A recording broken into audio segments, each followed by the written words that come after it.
ಲಕ್ಷ್ಮೀ ಚೌಧರಿ ಅವರು ತರ್ಜುಮೆ ಮಾಡಬೇಕೆಂದು ಅವರಲ್ಲಿ ಕೋರುತ್ತೇನೆ.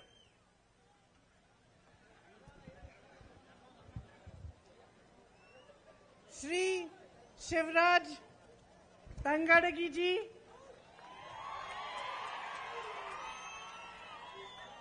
श्री शिवरामेगौड़ा जी, श्री मल्लिकार्जुन नगप्पा जी, HR श्रीनाथ जी, श्री सलीम अहमद जी, श्री अजय कुमार लल्लू जी, JB माथर जी और मंच पर उपस्थित सभी कांग्रेस के नेतागण, पदाधिकारी, यहाँ मौजूद कांग्रेस के सारे कार्यकर्ता, मेरी प्यारी बहनों और मेरे प्यारे भाई,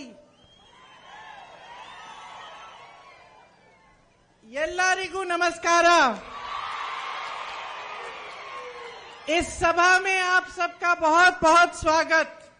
ಈ ಸಭೆಗೆ ಎಲ್ಲರಿಗೂ ತುಂಬು ಹೃದಯದ ಸ್ವಾಗತವನ್ನ ನಾನು ಕೋರ್ತಾ ಇದ್ದೇನೆ. ಕನಕಗಿರಿ ಕ್ಷೇತ್ರದ ಅಧಿಪತಿ श्री लक्ष्मी कनकाचलपदीय पादके नमस्कारगलु। आज यहाँ आकर इस शुभ दिन पर आपकी पवित्र धरती पर आकर बहुत ही ज्यादा खुशी हो रही है और मैं आप सबकी बहुत बहुत आभारी हूँ कि इतनी कड़ी धूप में आपने मेरा इतना इंतजार किया। ಈ ಶುಭ ದಿನದಂದು ಈ ಪವಿತ್ರವಾದ ಮಣ್ಣಿನಲ್ಲಿ ನಾನು ಬಂದು ನಿಜವಾಗ್ಲೂ ಪುಣ್ಯವಂತಳಾದೆ. ಇಷ್ಟು ಕಡು ಬಿಸಿಲಿನಲ್ಲೂ ಸಹ ನೀವೆಲ್ಲರೂ ನನಗೋಸ್ಕರ ಕಾದು ಕುಳಿತಿದ್ದೀರಾ. देखिए, सभा की शुरुआत में आप सब खड़े हुए, हम सब खड़े हुए और हमने वंदे मातरम गाया। ಸಭೆಯ ಮೊದಲಿಗೆ ನಾವೆಲ್ಲರೂ ವೇದಿಕೆ ಮೇಲೆ ನಿಂತ್ಕೊಂಡ್ವಿ, ನೀವೆಲ್ಲರೂ ನಿಂತ್ಕೊಂಡು ಎಲ್ಲರೂ ಸೇರಿ ಒಂದೇ ಮಾತರಂ ಅಂತ ಹಾಡಿದ್ರಿ. अपनी मातृभूमि को हमने नमन किया, श्रद्धांजलि दी। ನಮ್ಮ ತಾಯಿ ನಾಡಿಗೆ ನಮಸ್ಕಾರ ಮಾಡಿ ನಾವು ಶ್ರದ್ಧಾಂಜಲಿಯನ್ನ ನಾವು ಹಾಡಿದ್ವಿ. आप सुबह से शाम तक मेहनत करते हैं।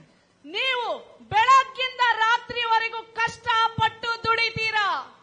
जो यहाँ के किसान हैं, इतनी कड़ी धूप में आपने कहा कि पानी की सुविधा भी कम है, फिर भी दिन रात खेती पर काम करते हैं। ಇಲ್ಲಿ ರೈತರಿದ್ದೀರಾ, ನೀರಿನ ಅಭಾವ ತುಂಬಾ ಇದೆ ಈ ಜಾಗದಲ್ಲಿ, ಆದ್ರೂ ರೈತ ಕಷ್ಟಪಟ್ಟು ದುಡಿದು ಇವತ್ತು ಇಲ್ಲಿ ನಿಂತಿದ್ದಾನೆ. मेरी प्यारी बहनें यहाँ बैठी हैं, आप भी सुबह उठकर पूरे परिवार को देखते हुए, सबके लिए खाना बनाकर, सबकी सुविधा देखते हुए पूरा दिन बिताते हैं। घर से बाहर अगर आप कहीं नौकरी करने के लिए भी जाते हैं या खेती में हाथ बटाते हैं, फिर भी आप सब घर आकर सबकी देखभाल करती हैं। और मैं जानती हूँ कि जब सब सो जाते हैं, पूरा परिवार सो जाता है, तभी आखिर में आप सोती हैं। ಇಲ್ಲಿ ನನ್ನ ಹೆಣ್ಣು ಮಕ್ಕಳಿದ್ದೀರಾ, ಅಕ್ಕ ತಂಗಿಯರಿದ್ದೀರಾ. ಹೆಣ್ಣು ಮಗಳು ಮನೆಯಲ್ಲೂ ದುಡಿತಾಳೆ, ಮಕ್ಕಳನ್ನ ಸಾಕ್ತಾಳೆ, ಹೊರಗಡೆ ಹೋಗಿ ಹೊಲದಲ್ಲಿ ಗಂಡನ್ಗೂ ಸಾಥ್ ಕೊಟ್ಟು ಹೊಲದಲ್ಲೂ ಸಹ ದುಡಿತಾಳೆ. ಮತ್ತೆ ಮನೆಗೆ ಬಂದು ಎಲ್ಲರೂ ಮಲಗಿದ್ರೆ ತಾನು ದಿನ ಹಗಲು ರಾತ್ರಿ ಕೆಲಸ ಮಾಡ್ತಾಳೆ ತಾಯಿ. तो हमारी मातृभूमि क्या है और किसकी मेहनत से बनी है? ನಮ್ಮ ಈ ತಾಯಿ ನಾಡು ಯಾರು ಕಷ್ಟಪಟ್ಟು ಕಟ್ಟಿರೋದು? ಮತ್ತೆ आप ही की तरह है जो रोज मेहनत और ईमानदारी से काम करता है, चाहे वो किसान हो, चाहे डॉक्टर हो, चाहे मजदूर हो, चाहे किसी के घर में कुछ काम करता हो। आप सभी की मेहनत से देश बनता है, समाज बनता है, प्रदेश बनता है। ಈ ದೇಶವನ್ನ ಕಟ್ಟೋರು ಯಾರು? ಈ ನಾಡನ್ನ ಕಟ್ಟೋರು ಯಾರು? ಈ ನಿಮ್ಮ ಕ್ಷೇತ್ರವನ್ನ ಕಟ್ಟಿರೋದು ಯಾರು? ಅದೆಲ್ಲ ನೀವು ಹೆಣ್ಣು ಮಕ್ಕಳು, ರೈತರು, ಡಾಕ್ಟರು, ಇಂಜಿನಿಯರ್ಗಳು, ಯುವಕರು, ಯುವತಿಯರು ಈ ನಾಡನ್ನ ಕಟ್ಟಿರೋದು. हमारी पुरानी धरती है, बहुत महात्मा रहे जिनकी सीख से हमारी संस्कृति, हमारी सभ्यता, हमारा समाज बना।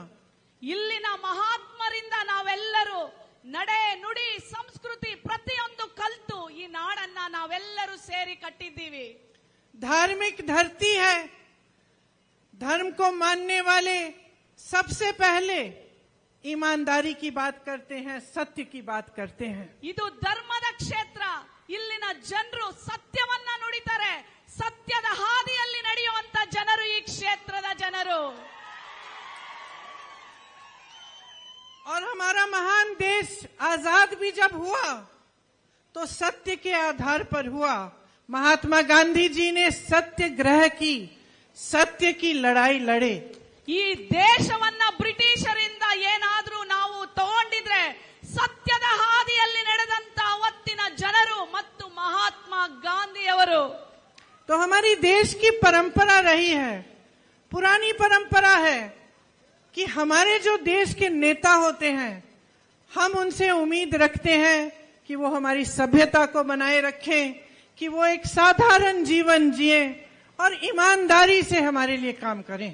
ನಾವು ಅವತ್ತಿನಿಂದ ಕಲ್ತ್ಕೊಂಡು ಬಂದಿರೋದು, ಆ ಮಹಾಪುರುಷರಿಂದ ನಾವು ಕಲ್ತಿರೋದು ಏನು ಅಂತಂದ್ರೆ ಸತ್ಯದ ದಾರಿಯಲ್ಲಿ ನಡೆಯೋದು, ಸತ್ಯದಿಂದ ನಡ್ಕೊಳ್ಳೋದು, ಸತ್ಯದ ಹಾಗೆ ನಡೆದಂತೆ ನುಡಿದಂತೆ ನಡೆಯುವುದೇ ನಾವು ಆ ಮಹಾನ್ ಪುರುಷರಿಂದ ಕಲ್ತಿರೋದು ನಾವೆಲ್ಲ.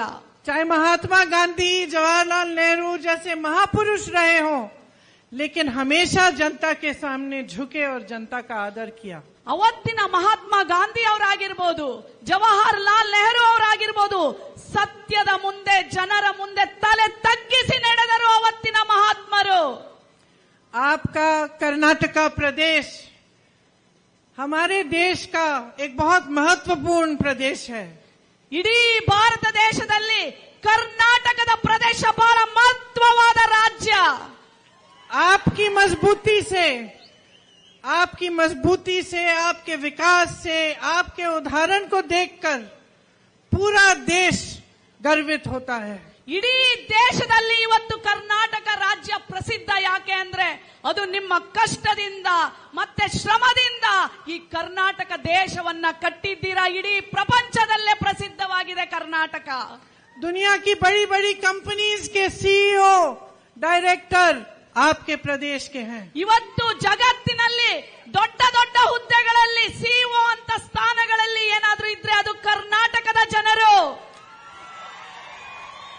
एक समय में आप आईटी में आगे थे, टेक में आगे थे, इंजीनियरिंग में आगे थे, विकास में आगे थे, शिक्षा में आगे थे.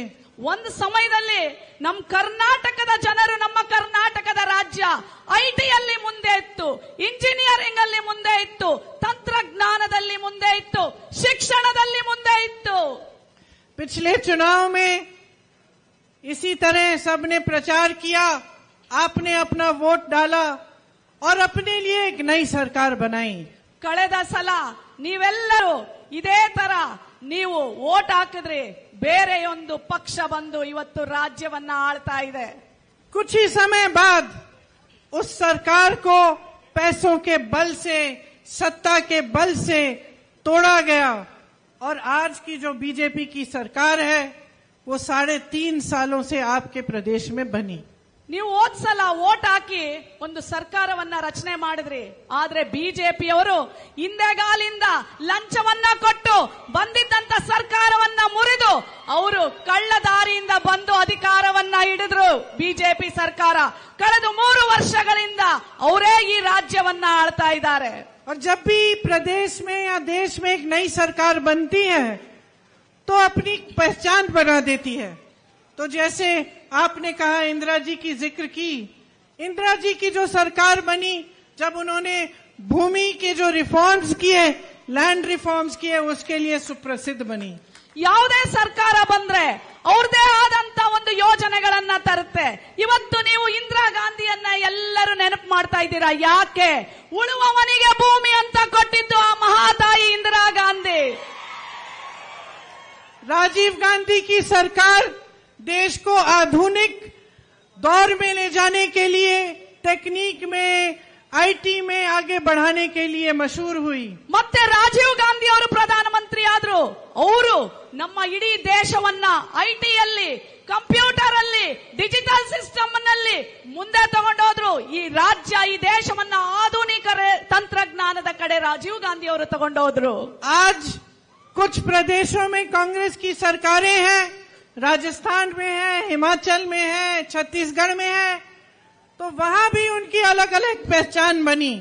छत्तीसगढ़ में जिस तरह से किसानों के कर्ज माफ किए गए हैं, उनकी पहचान इसी से बन रही है.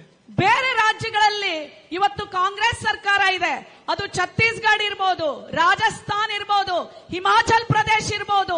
ಆ ರಾಜ್ಯಗಳಲ್ಲೆಲ್ಲ ಇವತ್ತು ರೈತನ ಸಾಲವನ್ನ ಮನ್ನಾ ಮಾಡಿದ್ದಾರೆ ಕಾಂಗ್ರೆಸ್ ಸರ್ಕಾರ. तो क्या ये दुख की बात नहीं है और ये शर्म की बात नहीं है कि जो कर्नाटका प्रदेश की बीजेपी सरकार है वो 40% सरकारा के नाम से प्रसिद्ध हुई है. ಎಂತ ನಾಚಿಕೆಗೇಡು. ಇವತ್ತು ಹೊರ ರಾಜ್ಯಗಳಲ್ಲಿ ಕಾಂಗ್ರೆಸ್ ಪ್ರದೇಶಗಳಲ್ಲಿ ಇಂಥದೆಲ್ಲ ಕಾರ್ಯಗಳನ್ನ ತಂದಿದ್ದೀವಿ. ಆದ್ರೆ ಕರ್ನಾಟಕದಲ್ಲಿ ಬಿಜೆಪಿ ಸರ್ಕಾರ ಯಾವುದೇ ಈ ತರ ರೈತನ ಬಾಳನ್ನ ಹಸನ ಮಾಡ್ತಾ ಇಲ್ಲ. ಆದ್ರೆ 40% ಲೂಟಿ ಮಾಡ್ತಾ ಇದೆ ಇವತ್ತು ಬಿಜೆಪಿ ಸರ್ಕಾರ. और ये नाम किसी दूसरी पार्टी ने नहीं दिया, ये प्रदेश के कॉन्ट्रैक्टर्स ने दिया. प्रदेश के कॉन्ट्रैक्टर्स जो आत्महत्या करने लगे क्योंकि उन्होंने कहा कि उनको इतनी घूस देनी पड़ती है सरकार को कि कमा नहीं पा रहे हैं. ಈ 40% ಸರ್ಕಾರ ಅಂತ ನಾವೆಲ್ಲ ಕೊಟ್ಟಿಲ್ಲ ಹೆಸರು. ಇಲ್ಲಿನ ಕಾಂಟ್ರಾಕ್ಟರ್ಗಳು 40% ಕಮಿಷನ್ ಕೊಟ್ಟು, ಯಾವುದ್ರಲ್ಲಿ ಕೇಳಿ 40% ಕಮಿಷನ್ ಕೊಟ್ಟು ಇವತ್ತು ಆ ಹೆಸರು ಬಂದಿದೆ 40. ಅವರಿಗೆ ನಾಚಿಕೆ ಆಗ್ಬೇಕು ಆ ಸರ್ಕಾರಕ್ಕೆ. क्या ये शर्म की बात नहीं है कि आपके नौजवान बच्चे एग्जाम्स के लिए, भर्तियों के लिए पढ़ते हैं, लिखते हैं, आप ट्यूशन्स की फीस भरने के लिए और कड़ी मेहनत करते हैं, और फिर जब भर्ती का एग्जाम देते हैं तो पीएसआई के स्कैम के जैसे उनको पता चलता है कि किसी विधायक ने पैसे चोरी किए और उनकी भर्तियां बंद हैं. ಅಲ್ಲ, ಈ ಸರ್ಕಾರಕ್ಕೆ ನಾಚಿಕೆ ಆಗಲ್ವಾ? ನಮ್ಮ ಮಕ್ಕಳನ್ನ ನಾವು ಕಷ್ಟಪಟ್ಟು ದುಡ್ಡು ಕೂಡಿಟ್ಟು ಓದಿಸಿ ವಿದ್ಯಾವಂತರನ್ನ ಮಾಡಿ ಕೆಲಸಗಳಿಗೆ ಕಳಿಸ್ತೀವಿ. ಕೆಲಸಕ್ಕೆ ಇಂಟರ್ವ್ಯೂ ಹೋದಾಗ ಆ ಕೆಲಸಗಳನ್ನ ಈ ಶಾಸಕರು ಎಲ್ಲ 40% ಲಂಚಕ್ಕೆ ಮಾರ್ಕೊಂಡ್ಬಿಟ್ಟಿದ್ದಾರೆ. ನಾಚಿಕೆ ಆಗಲ್ವಾ ನಿಮಗೆ? आपके यहीं के विधायक का नाम एक ऐसे स्कैम में उठा है. ಇಲ್ಲಿರೋ ಶಾಸಕನೇ ಆ ತರ ಒಂದು ಹಗರಣದಲ್ಲಿ ಇನ್ವಾಲ್ವ್ ಆಗಿದ್ದಾನೆ. कर्नाटका में कहीं और एक विधायक के बेटे को 8 करोड़ कैश के साथ घर में पकड़ा गया. ಇವರೊಬ್ಬರೇ ಅಲ್ಲ, ಈ ಶಾಸಕ ಒಬ್ಬರೇ ಅಲ್ಲ, ಬಿಜೆಪಿ ಶಾಸಕ. ಕರ್ನಾಟಕದಲ್ಲಿ ಬೇರೆ ಬಿಜೆಪಿ ಶಾಸಕನ ಒಬ್ಬ ಮನೆಯಲ್ಲಿ 8 ಕೋಟಿ ಲಂಚದ ಹಣ ಸಿಗುತ್ತೆ. और इनकी बेशर्मी इतनी बढ़ गई है कि उन पर कार्रवाई करने के बजाय उनके पिताजी ने एक परेड निकाली. ಇಷ್ಟು ಲೂಟಿ ಮಾಡಿ ಅವನು ಆ ಶಾಸಕ, ಅವನಿಗೆ ನಾಚಿಕೆ ಮಾನ ಮರ್ಯಾದೆ ಏನು ಇಲ್ಲದೆ ಮೆರವಣಿಗೆ ತೆಗಿತಾನೆ ರೋಡಲ್ಲಿ. कि मैं विधायक हूं, मुझे कोई छू नहीं सकता, मेरे बेटे लूट करें, चोरी करें, कुछ भी करें, आप मुझे छू नहीं सकते. ಆ ಒಬ್ಬ ಶಾಸಕ ಲಂಚ ತಗೊಂಡಿದಾನಲ್ಲ, ಅವನು ಹೇಳ್ತಾನಂತೆ, ನನಗೆ ಯಾರು ಏನು ಮಾಡಕ್ಕಾಗಲ್ಲ, ನನ್ನ ಮಗನ್ನು ಮುಟ್ಟಕ್ಕಾಗಲ್ಲ, ನನ್ನ ಮುಟ್ಟಕ್ಕಾಗಲ್ಲ ಅಂತ ನಾಚಿಕೆ ಮಾನ ಮರ್ಯಾದೆ ಇಲ್ಲದೆ ಹೇಳ್ತಾನಂತೆ ಆ ಶಾಸಕ. अब मैं जानती हूं मेरी बहनें, आप सुनती होंगी कि सरकार बनी है, भ्रष्टाचार बहुत ज्यादा है. आप सोचती होंगी कि ठीक है, भ्रष्टाचार हो रहा है, होता है, बड़े बड़े नेता अपने महल बना रहे हैं, अपने घर बना रहे हैं, तो इससे मेरा क्या मतलब है. ನೀವೆಲ್ಲ ಹೆಣ್ಣು ಮಕ್ಕಳು, ಗಂಡು ಮಕ್ಕಳು, ಯುವಕರು ನೀವೆಲ್ಲ ಯೋಚನೆ ಮಾಡ್ತಿರ್ಬೇಕಲ್ವಾ? ಯಾರೋ ಒಬ್ಬ ಗೆದ್ದ ಲೂಟಿ ಮಾಡ್ತಾ ಇದ್ದಾನೆ, ಮನೆ ಮೇಲೆ ಮನೆ, ಬಂಗ್ಲೆ ಮೇಲೆ ಬಂಗ್ಲೆ ಕಟ್ತಾ ಇದ್ದಾನೆ, ನಮ್ಗೇನಪ್ಪ ಅಂತ ನಾವು ಸುಮ್ನೆ ಕೂತ್ಕೊಂಡಿದೀವಿ ಅಂತ ಅನ್ಕೊಂಡಿದೀರಾ? मैं आपको बताना चाहती हूं और मैं चाहती हूं कि इस बात को आप सब बहनों भाइयों गहराई से समझें. ನಾನ್ ನಿಮ್ಗೆಲ್ಲ ಹೇಳಕ್ಕೆ ಇಷ್ಟಪಡ್ತೀನಿ, ಈ ಭ್ರಷ್ಟಾಚಾರ, ಈ 40% ಸರ್ಕಾರದ ಬಗ್ಗೆ ನೀವೆಲ್ಲರೂ ಅರ್ಥ ಮಾಡ್ಕೋಬೇಕು. ನೀವು कि भ्रष्टाचार से जो संपत्ति चोरी होती है, जो लोगों के महलों में, गाड़ियों में, उनके जीवन में जा रही है नेताओं के, वो आपकी संपत्ति है. ಇವತ್ತು ಭ್ರಷ್ಟಾಚಾರದಿಂದ ಲೂಟಿ ಮಾಡ್ತಾ ಇದಾರಲ್ಲ ಈ ಶಾಸಕರುಗಳು, ಆ ದುಡ್ಡು ಯಾರ್ದು? ನಿಮ್ ದುಡ್ಡು, ನೀವೆಲ್ಲ ಅರ್ಥ ಮಾಡ್ಕೊಳ್ಳಿ, ಅದು ನಿಮ್ ದುಡ್ಡು. आप सोचिए, आप महंगाई से जूझ रही हैं। आजकल सिलेंडर 1100 से 1200 रुपए तक आ गया है। आप उसको ही खरीद नहीं सकती, भरवा नहीं सकती। दाल महंगी हो गई है, आटा महंगा हो गया है, तेल महंगा हो गया है, पेट्रोल महंगा है, डीजल महंगा है, गैस तो महंगी है ही, सब्जियां महंगी हैं, फल महंगे हैं। तो जब सुबह उठकर आप सोचती हैं कि खाने के लिए कुछ बनाना है, दुकान जाती हैं, आधी चीजें तो आप खरीद ही नहीं पाती होंगी। और आप सोचिए मेरे किसान भाइयों, आप दिन रात मेहनत करते हो।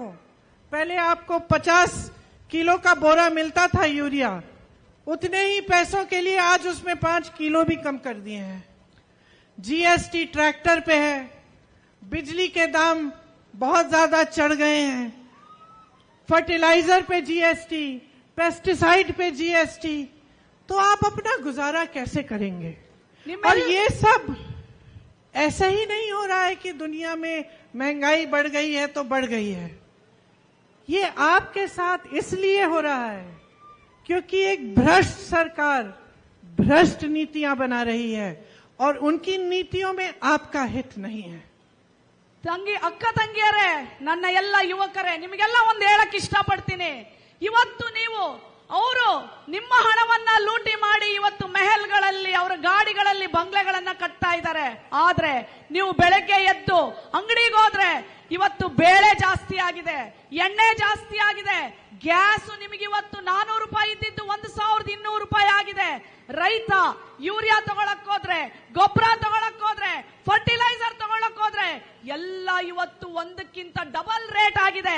ಇವತ್ತು ನೀವು, ನಿಮ್ಮ ಮಕ್ಕಳು, ನೀವೆಲ್ಲರೂ ಇವತ್ತು ಕಷ್ಟವನ್ನ ಅನುಭವಿಸ್ತಾ ಇದ್ದೀರಾ. ಆದ್ರೆ ಲೂಟಿ ಮಾಡಿರೋರು ಸುಖವಾಗಿ ಮಜಾ ಮಾಡ್ತಾ ಇದ್ದಾರೆ.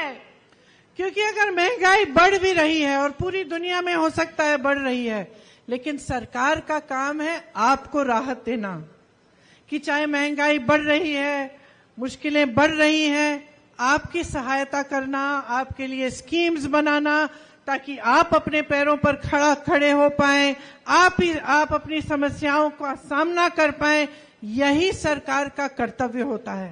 ಆಯ್ತು, ಬೆಲೆ ಏರಿಕೆ ಆಗಿದೆ, ನಾನು ಒಪ್ಕೊಳ್ತೀನಿ.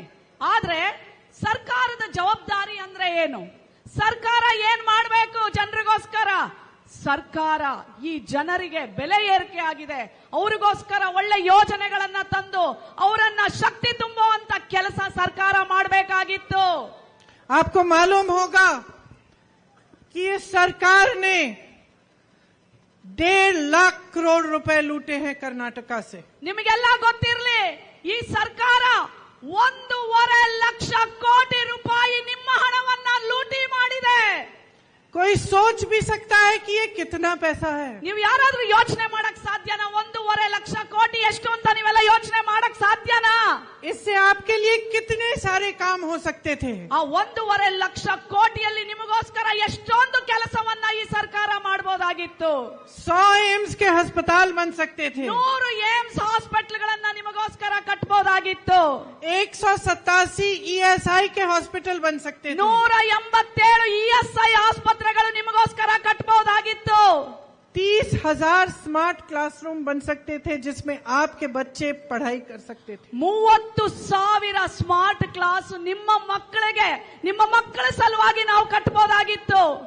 कर्नाटका के लिए 30 लाख गरीबों के लिए घर बन सकते थे. ಕರ್ನಾಟಕದ ಬಡವರಿಗೆ 30 ಲಕ್ಷ ಮನೆಗಳನ್ನ ನಾವು ಕಟ್ಕೊಡ್ಬಹುದಾಗಿತ್ತು ಆ ದುಡ್ಡಲ್ಲಿ. लेकिन इन्होंने ये पैसे लूटे और आज परिस्थितियां ये है कि मेरे तमाम नौजवान भाई बहन यहाँ खड़े हैं, ज्यादा से ज्यादा शिक्षित हैं. मैं कहीं जाती हूँ, किसी से पूछती हूँ कितनी पढ़ाई की है, तो यहाँ हमेशा जवाब आता है बीएससी, बीटेक, सबने कुछ पढ़ाई की है, लेकिन आपको रोजगार नहीं दिया जा रहा है. ನಾನು ಕರ್ನಾಟಕ ಪ್ರದೇಶದಲ್ಲಿ ನಿಮ್ಮನ್ನೆಲ್ಲರನ್ನು ಮೀಟ್ ಮಾಡಿದಾಗ ನೀವು ಏನು ಓದಿದೀರಾ ಅಂತ ಕೇಳಿದ್ರೆ ಪ್ರತಿಯೊಬ್ಬ ಹೇಳ್ತಾನೆ BSc ಮಾಡಿದೀನಿ, ಬಿಟೆಕ್ ಮಾಡಿದೀನಿ, IIT ಮಾಡಿದೀನಿ, ಓದಿದೀನಿ, ಆದ್ರೆ ಕೆಲಸ ಇಲ್ಲ ನಮಗೆ ಅಂತ ಹೇಳ್ತಾರೆ ನನಗೆ. इस सरकार ने 2.5 लाख पद खाली रखे हैं. ಈ ಸರ್ಕಾರ 2.5 ಲಕ್ಷ ಸರ್ಕಾರದಲ್ಲಿ ಕೆಲಸಗಳನ್ನ ಖಾಲಿ ಇಟ್ಟಿದೆ.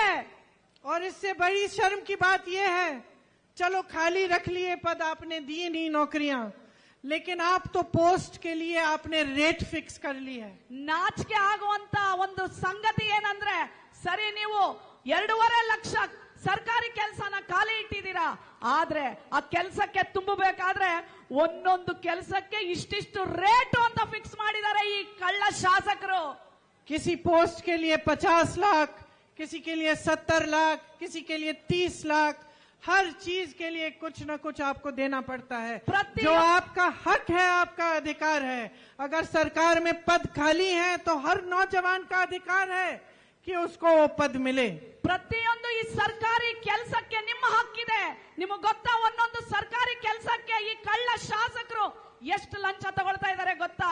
30 ಲಕ್ಷ, 50 ಲಕ್ಷ, 60 ಲಕ್ಷ, 80 ಲಕ್ಷ ಕೆಲಸಕ್ಕೆ ನಿಮ್ಮಿಂದ ಲಂಚ ಕೇಳ್ತಾ ಇದ್ದಾರೆ.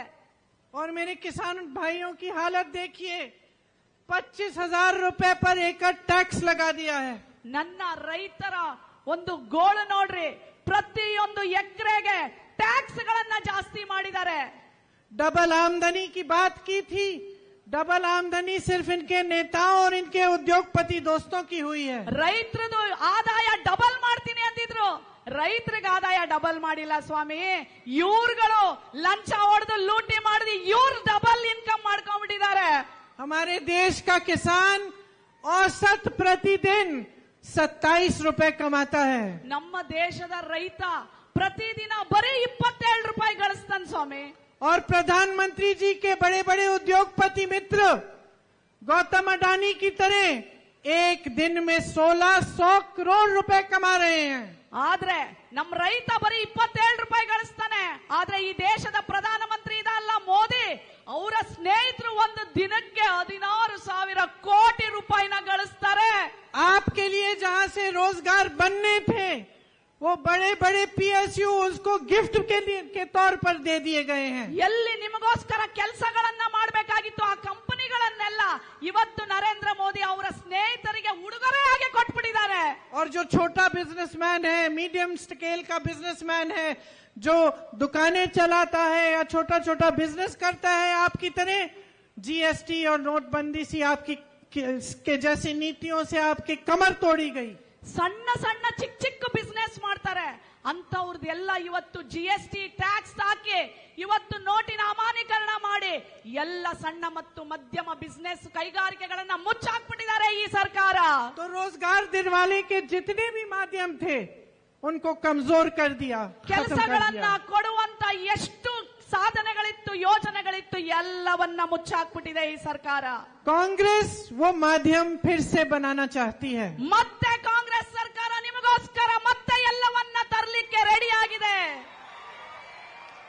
छोटे बिजनेस और मीडियम साइज के बिजनेस के लिए वेलफेयर फंड बनाना चाहती है. ಸಣ್ಣ ಮತ್ತು ಮಧ್ಯಮ ವರ್ಗದ ಬಿಸ್ನೆಸ್ ಮಾಡೋದು ಇವ್ರಿಗೆ, ಅವ್ರಿಗೆ ವೆಲ್ಫೇರ್ ಫಂಡ್ ಅಂತ ಪ್ರತ್ಯೇಕವಾದ ಅನುದಾನ ಕೊಡ್ಲಿಕ್ಕೆ ತಯಾರಾಗಿದೆ ಕಾಂಗ್ರೆಸ್ ಪಕ್ಷ. बीदर से चामराजनगर तक इंडस्ट्रियल कॉरिडोर और टाउनशिप बनाना चाहती है. ಬೀದರಿಂದ ಚಾಮರಾಜನಗರದವರೆಗೆ ಇಂಡಸ್ಟ್ರಿಗಳನ್ನ ತಯಾರು ಮಾಡಿ ಕೈಗಾರಿಕೆಗಳ ಟೌನ್ಶಿಪ್ ನ ಸಹ ತಯಾರು ಮಾಡಲಿಕ್ಕೆ ರೆಡಿ ಮಾಡಲಿಕ್ಕೆ ತಯಾರಾಗಿದೆ ಕಾಂಗ್ರೆಸ್ ಪಕ್ಷ. बेंगलुरु में टूरिज्म के लिए, बिजनेस के लिए गोल्ड और डायमंड पार्क जैसे दुबई में होता है वैसे बनाना चाहती है. ಬೆಂಗಳೂರಲ್ಲಿ, ದುಬೈಯಲ್ಲಿ ಹೆಂಗಿದೆ ಇವತ್ತು ಬಂಗಾರ ಮತ್ತು ವಜ್ರದ ಅಂತಾರಾಷ್ಟ್ರೀಯ ಪಾರ್ಕ್ ಹೆಂಗಿದೆ, ಅದೇ ತರ ಬೆಂಗಳೂರಿನಲ್ಲಿ ನಾವು ಕಾಂಗ್ರೆಸ್ ಪಕ್ಷ ಸ್ಥಾಪನೆ ಮಾಡ್ತೀವಿ. मैसूरू, हुबली, धारवाड़, गुलबर्गा, बेल्लारी, चित्रदुर्गा जैसी शहरों को बेंगलुरु की तरह IT और टेक में मजबूत बनाना चाहते हैं. ಇವತ್ತು ಬೆಂಗಳೂರು ಹೇಗೆ ಐಟಿಯಲ್ಲಿ, ಟೆಕ್ನಾಲಜಿಯಲ್ಲಿ, ಬಿಸ್ನೆಸ್ ಅಲ್ಲಿ ಮುಂದೆ ಇದೆ, ಅದೇ ತರ 2ನೇ ದರ್ಜೆಯ ಸಿಟಿಗಳು, ಅದು ಹುಬ್ಳಿ ಇರ್ಬೋದು, ಧಾರವಾಡ ಇರ್ಬೋದು, ಚಿತ್ರದುರ್ಗ ಇರ್ಬೋದು, ಮೈಸೂರು ಇರ್ಬೋದು, ಗುಲ್ಬರ್ಗಾ ಇರ್ಬೋದು, ಪ್ರತಿಯೊಂದು ಜಿಲ್ಲೆಯನ್ನ ಬೆಂಗಳೂರು ಹಾಗೆ ಪರಿವರ್ತನೆ ಮಾಡ್ತೀವಿ ನಮ್ಮ ಕಾಂಗ್ರೆಸ್ ಸರ್ಕಾರ. और इस चुनाव में, क्योंकि हम समझते हैं कि 3.5 सालों में आपने मेहनत की लेकिन आपकी मुश्किलें बढ़ती चली गई, हम कुछ गारंटी आपको देना चाहते हैं। ಈ 3.5 ವರ್ಷದಲ್ಲಿ ನೀವು ಕಷ್ಟಪಟ್ರಿ, ನೀವು ಕಷ್ಟನೇ ಪಡ್ತಾ ಇದ್ದೀರಾ. ಯಾರು ಈ ಸರ್ಕಾರ ನಿಮಗೇನು ಮಾಡಲಿಲ್ಲ. ನಿಮಗೋಸ್ಕರ ನಾವು ಒಂದಷ್ಟು ಗ್ಯಾರಂಟಿ ಸ್ಕೀಮ್ಗಳನ್ನ ತಂದಿದ್ದೀವಿ. 100% विकास की गारंटी, 100% ಅಭಿವೃದ್ಧಿ ಅಭಿವೃದ್ಧಿ ಅಭಿವೃದ್ಧಿ ನನ್ನ ರಾಜ್ಯದಲ್ಲಿ. जो 2.5 लाख पद खाली हैं उनको 1 साल के अंदर अंदर पूरी तरह से कोशिश करेंगे कि उनको भरा जाएगा। ಈ 2.5 ಲಕ್ಷ ಏನು ಸರ್ಕಾರಿ ಕೆಲಸಗಳು ಖಾಲಿ ಇದೆ ಅವನ್ನೆಲ್ಲ ನಿಮಗೆ ಕೊಟ್ಟು ತುಂಬುತ್ತೀವಿ. मेरी बहनों, आपके लिए गृह लक्ष्मी योजना, जिसके तहत आपको 2000 रुपए प्रति माह आप ही के अकाउंट में जाएंगे। ನನ್ನ ಅಕ್ಕ ತಂಗಿಯರೇ, ನನ್ನ ಮಹಿಳೆಯರೇ, 2,000 ರೂಪಾಯಿ ದಳ್ಳಾಳಿಗಳಿಲ್ಲ, ನಿಮ್ಮ ಅಕೌಂಟ್ಗೆ ಸೀದಾ ನಾವು ಗೃಹಲಕ್ಷ್ಮಿ ಅನ್ನೋ ಒಂದು ಯೋಜನೆ ಅಡಿ ನಿಮ್ಮ ಅಕೌಂಟ್ಗೆ ಸೀದಾ ಹಾಕ್ತೀವಿ.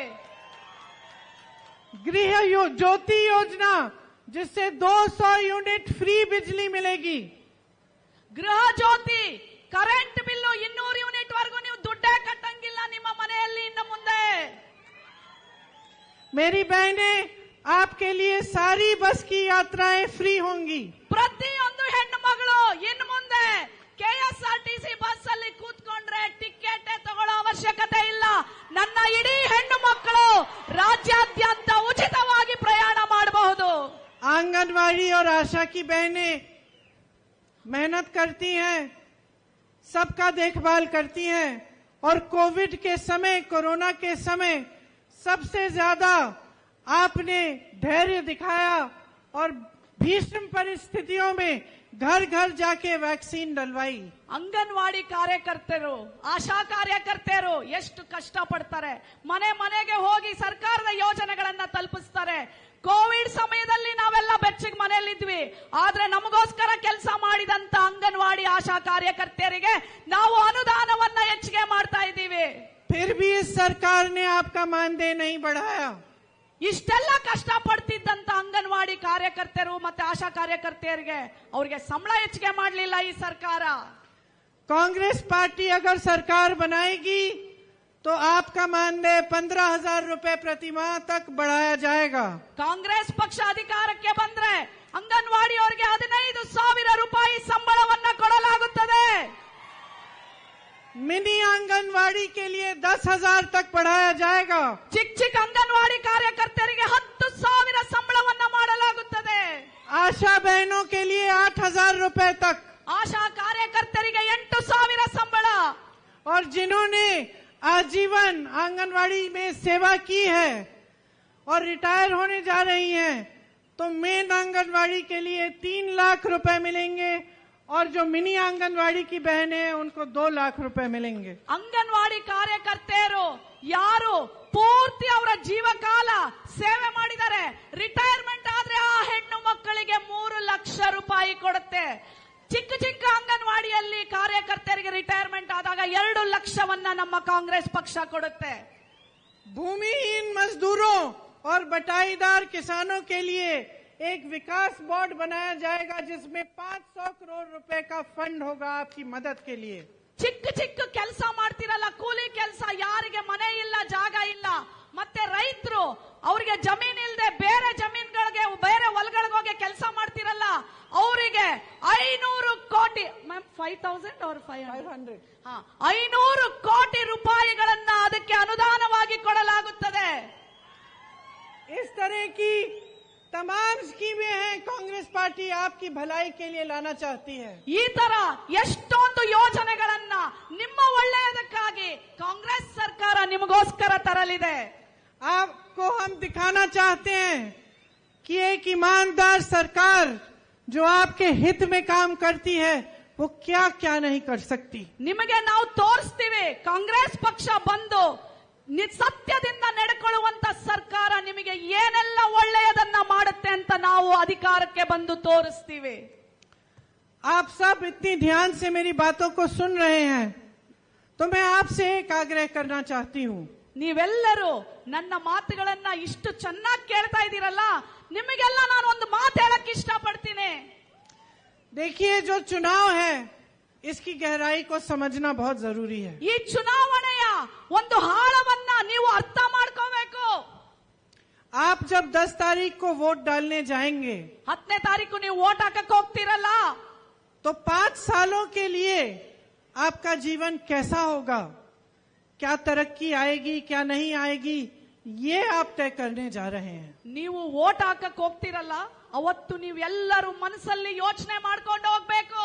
ಈ ಸರ್ಕಾರ, ನೀವು ವೋಟ್ ಹಾಕೋ ಸರ್ಕಾರ 5 ವರ್ಷಗಳ ಕಾಲ ನಿಮಗೋಸ್ಕರ ಏನ್ ಮಾಡುತ್ತೆ, ಆ ಒಳ್ಳೇದನ್ನ ಮಾಡುವಂತ ಸರ್ಕಾರಕ್ಕೆ ನೀವು ನಿಮ್ಮ ಮತವನ್ನ ಚಲಾಯಿಸಬೇಕು. तो हर पार्टी के नेता मेरी तरह मंच पर खड़े होकर आपको बड़े बड़े भाषण देते हैं। ಪ್ರತಿಯೊಬ್ಬ ಪಕ್ಷದವನು ಬಂದ್ಬಿಟ್ಟು ಈ ತರ ಒಂದು ಡಯಸ್ ಮೇಲೆ ನಿಂತ್ಕೊಂಡು ಪ್ರತಿಯೊಬ್ರು ನಿಮಗೆ ಭಾಷಣಗಳನ್ನ ಮಾಡಿ ಹೋಗ್ತಾರೆ. और पिछले कुछ दिनों में मैंने देखा है कि बीजेपी के नेता, चाहे सबसे बड़े से बड़े नेता हो, प्रधानमंत्री जी हो या गृह मंत्री जी हो या किसी और प्रदेश के मुख्यमंत्री हैं, वो आपकी बातें नहीं कर रहे हैं। ನಾನು ಈ ದೇಶದ ಪ್ರಧಾನಮಂತ್ರಿ ನೋಡಿದ್ದೀನಿ, ಈ ರಾಜ್ಯದ ಮುಖ್ಯಮಂತ್ರಿ ಮಂತ್ರಿಗಳನ್ನ ನೋಡಿದ್ದೀನಿ, ನಾಯಕರನ್ನ ನೋಡಿದ್ದೀನಿ. ಅವ್ರು ಯಾರು ನಿಮ್ಮ ಮಾತು ಕೇಳಕ್ ಬರೋದಿಲ್ಲ, ಅವ್ರದೇ ಮಾತನ್ನ ನಿಮ್ಗೆ ಹೇಳ್ಬಿಟ್ಟು ಹೋಗ್ತಾರೆ. वो ना आपको बता रहे हैं कि 3.5 सालों में कितना काम किया, कुछ तो किया होगा, लेकिन आपको ये नहीं बता रहे हैं कि हमने कितने स्कूल खोले, हमने कितने अस्पताल बनाए, हमने कितने बच्चों को जॉब्स दिए, हमने किसानों के लिए क्या किया, महिलाओं को आगे बढ़ाने के लिए हमने कौन सी सुविधाएं बनाई, ये बातें नहीं कर रहे हैं। ಈ ಏನು ಗೆದ್ದಿರುವಂತ ಈ ಬಿಜೆಪಿ ಸರ್ಕಾರದ ಎಲ್ಲ ಮಂತ್ರಿಗಳು, ಪ್ರಧಾನಮಂತ್ರಿಗಳು, ಮುಖ್ಯಮಂತ್ರಿಗಳು ಬಂದು ನಾವು ನಿಮಗೋಸ್ಕರ ಏನ್ ಮಾಡಿದೀವಿ, ನಿಮ್ಮ ಮಕ್ಕಳಿಗೆ ಶಾಲೆಗಳನ್ನ ತೆಗೆದಿದೀವ, ನಿಮಗೋಸ್ಕರ ಆಸ್ಪತ್ರೆಗಳನ್ನ ಕಟ್ಟಿದೀವ, ರೈತರಿಗೋಸ್ಕರ ಹೊಸ ಯೋಜನೆಗಳನ್ನ ತಂದಿದೀವ, ಹೆಣ್ಣು ಮಕ್ಕಳಿಗೆ ಮಹಿಳೆಯರಿಗೆ ಬೆಲೆ ಏರಿಕೆ ಏನಾದ್ರೂ ಕಡಿಮೆ ಮಾಡಿದೀವ, ರಸ್ತೆಗಳನ್ನ ತಂದಿದೀವ, ಕಾರ್ಖಾನೆಗಳನ್ನ ತಂದಿದೀವ, ಉದ್ಯೋಗಗಳನ್ನ ಕೊಟ್ಟಿದೀವ. ಇದು ಯಾವುದು ಮಾತಾಡಲ್ಲ ಅವರು ಭಾಷಣದಲ್ಲಿ. कभी प्रधानमंत्री जी गिनने लगते हैं कि उनको किसने कितनी गालियां दी। ಪ್ರಧಾನಮಂತ್ರಿ ಅದು ಬಿಟ್ಟು ಬರೀ ಏನ್ ಮಾಡ್ತಾರೆ ಗೊತ್ತಾ, ವೇದಿಕೆ ಮೇಲೆ ಬಂದು ನಿಂತ್ಕೊಂಡು ಹೇಳ್ತಾರಂತೆ, ಒಬ್ಬ ಪ್ರಧಾನಮಂತ್ರಿ ಯೋಚನೆ ಮಾಡ್ರಿ, ನನಗೆ ಆ ಪಕ್ಷದವರು ಎಷ್ಟು ಸಲ ನನ್ನನ್ನ ಬೈದಿದ್ದಾರೆ ಅಂತ ಹೇಳಿ ಲೆಕ್ಕ ಹಾಕ್ಬಿಟ್ಟು ವೇದಿಕೆ ಮೇಲೆ ನಿಂತ್ಕೊಂಡು ಜನರಿಗೆ ಹೇಳ್ತಾರಂತೆ. कहीं इनके नेता कहने लगते हैं कि किसी का अपमान हुआ है। ಕೆಲವೊಬ್ರು ಅವರ ಬಿಜೆಪಿ ಪಕ್ಷದ ನಾಯಕರು ಹೇಳ್ತಾರಂತೆ, ನನಗೆ ಎಷ್ಟು ಸಲ ಅವಮಾನ ಮಾಡೋರೆ ಕಾಂಗ್ರೆಸ್ ಪಕ್ಷದವರು ಅಂತ ಹೇಳ್ತಾರಂತೆ ವೇದಿಕೆ ಮೇಲೆ ಬಂದು. कभी धर्म की बातें उठा लेंगे ताकि आपके जज्बात, आपके इमोशंस उसमें पड़ जाएंगे। ಕೆಲವೊಂದ್ಸಲ ಬಂದು ಬರೀ ಅವ್ರು ಮಾತಾಡೋದು ಏನು, ಧರ್ಮದ ಬಗ್ಗೆ ಮಾತಾಡಿ ನಮ್ಮಲ್ಲಿ ವಿಷ ಬೀಜವನ್ನ ಬಿತ್ತುತ್ತಾರೆ, ನಮ್ಮ ಭಾವನೆಗಳ ಜೊತೆ ಆಟ ಆಡ್ತಾರೆ, ಅಭಿವೃದ್ಧಿಯನ್ನ ಮಾತಾಡಲ್ಲ ಈ ಬಿಜೆಪಿ ಪಕ್ಷದವರು.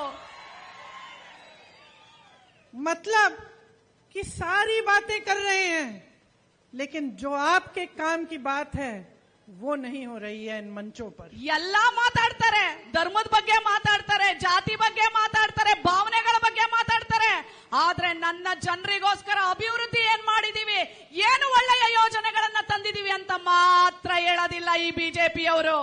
आपका पेट कैसे भरेगा, ನಿಮ್ಮ ಹೊಟ್ಟೆ ಹೆಂಗ್ ತುಂಬುತ್ತೆ, आप अगले दिन का सामना कैसे करेंगे। ರಾತ್ರಿ ಮಲಗಿದ್ರೆ ಹೆಣ್ಣು ಮಗಳು, ಬಡ ಹೆಣ್ಣು ಮಗಳು, ಬಡ ಕಾರ್ಮಿಕರು, ರೈತ ನಾಳೆ ಏನಪ್ಪ ಮಾಡೋದು. पानी के बिना आप खेती कर रहे हैं, ನೀರಿಲ್ದೆ ವ್ಯವಸಾಯ ಹೆಂಗ್ ಮಾಡಬೇಕು, खेत उपजाऊ कैसे बनेंगे आपके। ನಮ್ಮ ಹೊಲದಲ್ಲಿ ಹೇಗೆ ಬೆಳೆ ಬರುತ್ತೆ, मेहनत कर करके अपने खून पसीने से अपने बच्चों को पढ़ा रहे हो, ಕಷ್ಟ नौकरी नहीं मिल रही है, इसकी बात कोई नहीं कर रहा है। ಪ್ರತಿದಿನ ನಮ್ಮ ಹೆಣ್ಣು ಮಕ್ಕಳು, ನಮ್ಮ ರೈತರು ಪ್ರತಿಯೊಬ್ರು ದಿನ ಕಷ್ಟಪಟ್ಟು ನೊಂದು ದುಡ್ಡನ್ನ ಚಿಕ್ಕದಾಗಿ ಕೂಡಿಟ್ಟು ಮಕ್ಕಳನ್ನ ಓದ್ಸಕ್ಕೆ ಅವರು ಕಷ್ಟ ಪಡ್ತಾ ಇದ್ದಾರೆ, ಅವ್ರ ಹತ್ರ ಹಣ ಇಲ್ಲ.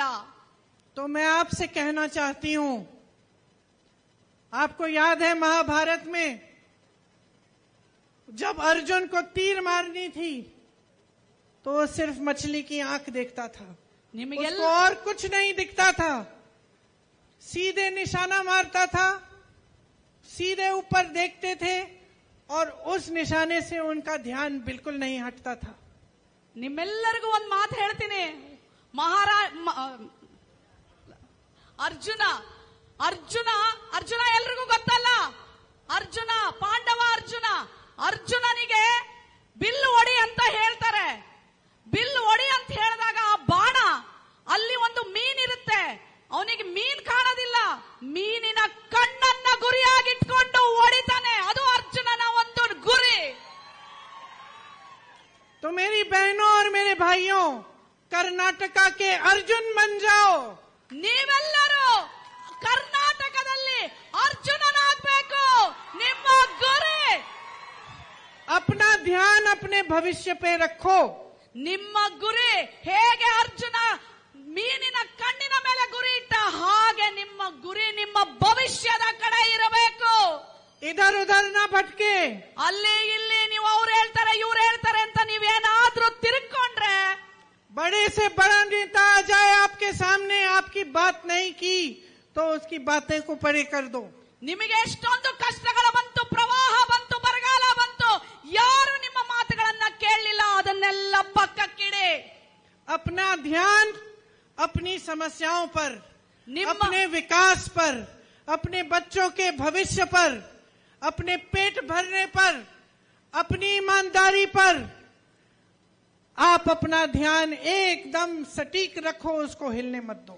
ನಿಮ್ಮ ಗುರಿ ಮಾತ್ರ, ನಿಮ್ಮ ಧ್ಯಾನ ಮಾತ್ರ ಅವರು ಇವರು ಹೇಳೋ ಮಾತಿಗೆ ಹೋಗ್ಕೂಡ್ದು. ನಿಮ್ಮ ಗುರಿ ಏನಿರಬೇಕು ಅಂತಂದ್ರೆ ನಿಮ್ಮ ಮಕ್ಕಳ ಭವಿಷ್ಯ, ನಿಮ್ಮ ಭವಿಷ್ಯ, ನಿಮ್ಮೆಲ್ಲರ ಕೆಲಸ, ಅಭಿವೃದ್ಧಿ, ರೈತರ ಏಳಿಗೆ, ಇದರ ಮೇಲೆ ನಿಮ್ಮ ಗುರಿ ಇರಲಿ. ಆ ಗುರಿಯಿಂದ ನೀವು ಯಾವುದೇ ಕಾರಣಕ್ಕೂ ಸರಿಬಾರದು. और समझ जाओ कि चुनाव के सामने या किसी भी समय अगर कोई नेता आपके सामने आकर आपकी बात नहीं करता है, आपके प्रति जवाबदेह नहीं बनता है, आपको ये नहीं बताता है कि क्या करके दिखाया है आपके लिए, तो वो नेता आपका नेता बनने लायक नहीं है. ನಿಮ್ಮ ನಾಯಕ ನಿಮಗೋಸ್ಕರ ಯಾವುದೇ ತರ ಏಳಿಗೆಯನ್ನ, ಕೆಲಸವನ್ನ, ಭವಿಷ್ಯವನ್ನ ಕಟ್ಟಲಿಲ್ಲ, ಅಭಿವೃದ್ಧಿಯನ್ನ ಕಟ್ಟಲಿಲ್ಲ ಅಂದ್ರೆ ಆ ನಾಯಕ ಒಬ್ಬ ನಾಯಕನಾಗಲಿಕ್ಕೆ ಅಸಮರ್ಥ. सरकार आपके लिए बनती है, उसका धर्म यही है कि आपके प्रति समर्पित हो. ಸರ್ಕಾರದ ಧರ್ಮ ಏನ್ ಗೊತ್ತಾ? ಸರ್ಕಾರದ ರಚನೆ ಯಾಕಾಗುತ್ತೆ ಗೊತ್ತಾ? ನಿಮ್ಮ ಒಳ್ಳೆಯದನ್ನ ಬಯಸೋದೆ, ನಿಮ್ಮ ಭವಿಷ್ಯವನ್ನೇ ಕಟ್ಟುವುದೇ ಸರ್ಕಾರದ ಧರ್ಮ. आपकी सहायता करना, आपकी समस्याओं को सुलझाना, आपका विकास करना, ये सरकार का कर्तव्य है. ನಿಮಗೆ ಸಹಾಯ ಮಾಡಬೇಕು, ನಿಮಗೆ ಅಭಿವೃದ್ಧಿ ಮಾಡಬೇಕು, ನಿಮ್ಮ ಭವಿಷ್ಯವನ್ನು ಕಟ್ಟುವುದೇ ಸರ್ಕಾರದ ಕರ್ತವ್ಯ. और आपका कर्तव्य, आपका धर्म अपने प्रदेश, अपनी मातृभूमि और अपने भविष्य की पीढ़ी के प्रति यही है कि आप जागरूक बने. ನಿಮ್ಮ ಕರ್ತವ್ಯ ಏನ್ ಗೊತ್ತಾ? ನಿಮ್ಮ ಭವಿಷ್ಯದ ಬಗ್ಗೆ, ನಿಮ್ಮ ಮಕ್ಕಳ ಭವಿಷ್ಯದ ಬಗ್ಗೆ, ನಿಮ್ಮ ಏಳಿಗೆಯ ಬಗ್ಗೆ, ನಿಮ್ಮ ಕ್ಷೇತ್ರದ ಅಭಿವೃದ್ಧಿಯ ಬಗ್ಗೆ, ನಿಮ್ಮ ರಾಜ್ಯದ ಅಭಿವೃದ್ಧಿಯ ಬಗ್ಗೆ, ನಿಮ್ಮ ಪ್ರದೇಶದ ಅಭಿವೃದ್ಧಿಯ ಬಗ್ಗೆ ನೀವೆಲ್ಲರೂ ಜಾಗೃತರಾಗಬೇಕು. मेरी बहनें यहाँ बैठी हैं. कुछ दिनों पहले मैं एक बहन के घर गई. मैंने कहा किसको वोट देती हो? उसने कहा जिसको भी वे कहते हैं उसी को दे देती हूँ. ನಾನು ಒಬ್ರು ಮನೆಗೆ ಹೋಗಿದ್ದೆ. ಅಕ್ಕ ತಂಗಿಯರೇ, ನಿಮ್ಗೊಂದು ಸಣ್ಣ ಒಂದು ಕತೆ ಹೇಳ್ತೀನಿ. ಆ ಹೆಣ್ಣು ಮಗಳಿಗೆ ಕೇಳಿದೆ ನಾನು ಹೋಗಿ, ನೀನ್ ಯಾರಿಗ್ ಓಟ್ ಹಾಕ್ತೀಯ ತಾಯಿ ಅಂತ. लेकिन बहनों ये चलेगा नहीं. ಯಾರೋ ಆ ಹೆಣ್ಣು ಮಗಳು ಹೇಳಿದ್ಲು, ಯಾರು ಏನ್ ಹೇಳ್ತಾರ ಅವ್ರಿಗೆ ಓಟ್ ಹಾಕ್ಬಿಡ್ತೀನಿ ಅಂತ. ऐसा करने से यही होता है कि ऐसी सरकारें बनती हैं जो आपके प्रति जवाबदेह नहीं रहती. ಆ ತರ ಮಾತ್ರ ದಯವಿಟ್ಟು ನನ್ನ ಅಕ್ಕ ತಂಗಿಯರೇ ಮಾಡಬೇಡಿ. ನೀವು ಹಂಗೇನಾದ್ರೂ ಮಾಡಿದ್ರೆ ಈ ತರ ಸರ್ಕಾರ ಬಂದು ನಿಮಗೆ ಏನು ಮಾಡಕ್ ಸಾಧ್ಯ ಇಲ್ಲ. अपना वोट सोच समझ के दो, सारी बातों को समझो. कांग्रेस क्या कह रही है, बीजेपी क्या कह रही है, कांग्रेस ने अपने प्रदेशों में क्या किया, बीजेपी ने 3.5 सालों से यहाँ आपके लिए क्या किया, आगे की क्या योजना बता रहे हैं, पीछे क्या करके दिखाया है, और सोच समझकर एक ऐसी मजबूत सरकार बनाओ जो कोई नहीं तोड़ पाए. ನೀವೆಲ್ಲರೂ ವೋಟ್ ಹಾಕ್ಬೇಕಾದ್ರೆ ಯೋಚನೆ ಮಾಡಿ. ಆ ಪಾರ್ಟಿ ಇವತ್ತು ಈ 3.5 ವರ್ಷಗಳಲ್ಲಿ ಬಿಜೆಪಿ ಸರ್ಕಾರ ಇದೆ, ಅವ್ರೇನ್ ಮಾಡಿದ್ರು ನಿಮಗೆ? ಕಾಂಗ್ರೆಸ್ ಪಕ್ಷ ಏನ್ ಮಾಡುತ್ತೆ ನಿಮಗೆ? ಇವ್ರು ಏನ್ ಹೇಳಿದ್ದಾರೆ ಮಾಡ್ತೀನಿ ಅಂತ, ಅವ್ರು ಏನ್ ಹೇಳಿದ್ದಾರೆ ಮಾಡ್ತೀನಿ ಅಂತ.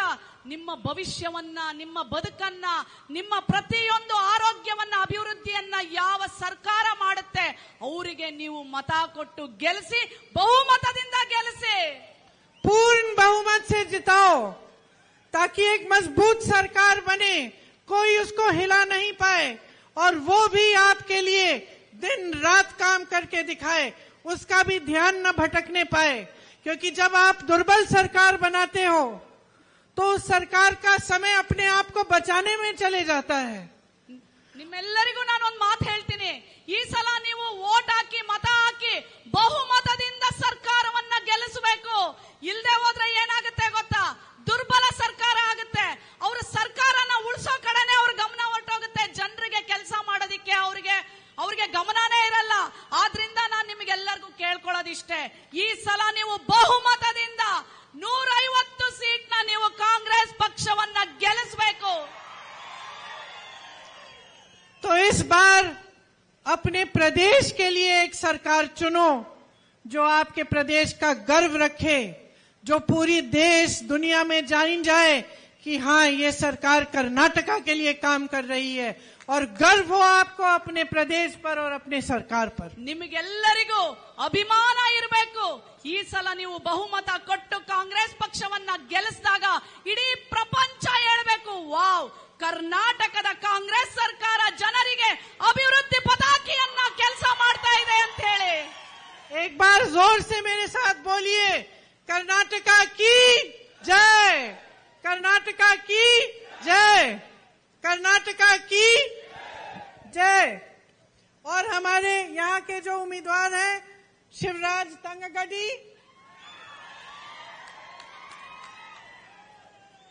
ये आपके लिए समर्पित है. आप इनको भारी बहुमत से ಈ ಶುಭ जिताइए. ದಿನದಂದು एक बार ಈ ಪವಿತ್ರವಾದ ಮಣ್ಣಿನಲ್ಲಿ ನಾನು ಬಂದು ನಿಜವಾಗ್ಲೂ ಪುಣ್ಯವಂತಳಾದೆ. ಇಷ್ಟು ಕಡು ಬಿಸಿಲಿನಲ್ಲೂ ಸಹ ನೀವೆಲ್ಲರೂ ನನಗೋಸ್ಕರ ಕಾದು ಕುಳಿತಿದ್ದೀರಾ. देखिए, सभा की शुरुआत में आप सब खड़े हुए, हम सब खड़े हुए और हमने वंदे मातरम गाया. ಸಭೆಯ ಮೊದಲಿಗೆ ನಾವೆಲ್ಲರೂ ವೇದಿಕೆ ಮೇಲೆ ನಿಂತ್ಕೊಂಡ್ವಿ. ನೀವೆಲ್ಲರೂ ನಿಂತ್ಕೊಂಡು ಎಲ್ಲರೂ ಸೇರಿ ಒಂದೇ ಮಾತರಂ ಅಂತ ಹಾಡಿದ್ರಿ. अपनी मातृभूमि को हमने नमन किया, श्रद्धांजलि दी. ನಮ್ಮ ತಾಯಿ ನಾಡಿಗೆ ನಮಸ್ಕಾರ ಮಾಡಿ ನಾವು ಶ್ರದ್ಧಾಂಜಲಿಯನ್ನ ನಾವು ಹಾಡಿದ್ವಿ.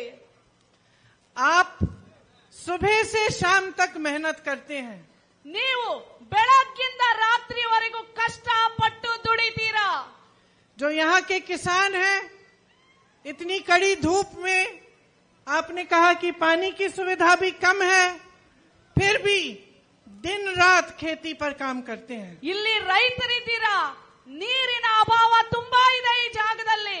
ಆದ್ರೂ ರೈತ ಕಷ್ಟಪಟ್ಟು ದುಡಿದು ಇವತ್ತು ಇಲ್ಲಿ ನಿಂತಿದ್ದಾನೆ. मेरी प्यारी बहनें यहाँ बैठी हैं, आप भी सुबह उठकर पूरे परिवार को देखते हुए, सबके लिए खाना बनाकर, सबकी सुविधा देखते हुए पूरा दिन बिताते हैं. घर से बाहर अगर आप कहीं नौकरी करने के लिए भी जाते हैं या खेती में हाथ बटाते हैं, फिर भी आप